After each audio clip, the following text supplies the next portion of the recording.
Tu mettais en avant la question de la méconnaissance, la question de la discrimination, et tu as complètement raison. Mais là, encore une fois, ça va passer par des véritables projets et programmes de formation, y compris au niveau, il me semble, fondamental de l'éducation nationale. On ne va pas lister tous les acteurs sur un territoire, mais on pourrait, j'allais dire, la PMI, les infirmiers scolaires, etc. Mais vraiment aussi accompagner les professeurs vers un repérage.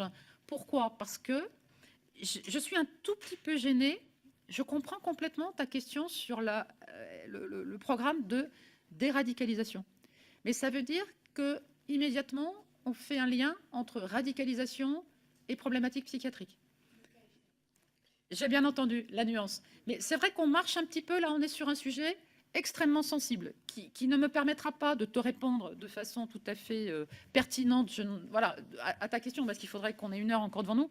Mais tu as parfaitement raison que, tu as parfaitement raison que, encore une fois, l'accompagnement de toutes ces équipes, il y a eu un plan de lutte antiterrorisme en 2014, il y a eu ce premier plan par rapport à la radicalisation en 2016. Dans ces différents plans, il y a énormément de pistes, mais à chaque fois, on en revient sur la question des moyens, sur la question du secret partagé, parce que, alors est-ce que c'est toi qui l'avais évoqué, cette question du secret partagé? Je ne sais plus. Si, je crois que c'est toi. Hein.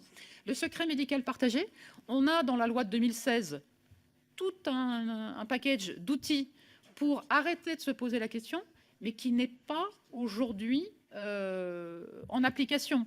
C'est-à-dire, alors, et franchement, moi j'ai bon espoir avec ce fameux DMP qui va sortir. Alors, le DMP, il y a le M de médicaliser. C'est toujours un peu gênant quand on met le focus sur la médicalisation.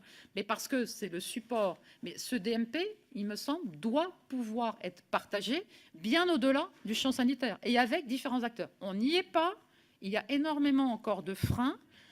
Mais le secret partagé, il n'est pas que médical, il est partagé autour d'une personne qui doit elle-même aussi être en capacité de dire avec qui il faut partager le secret. C'est-à-dire que la personne est détentrice de ses propres données, alors que ce soit les données médicales, que ce soit les données sociales, que ce soit, etc.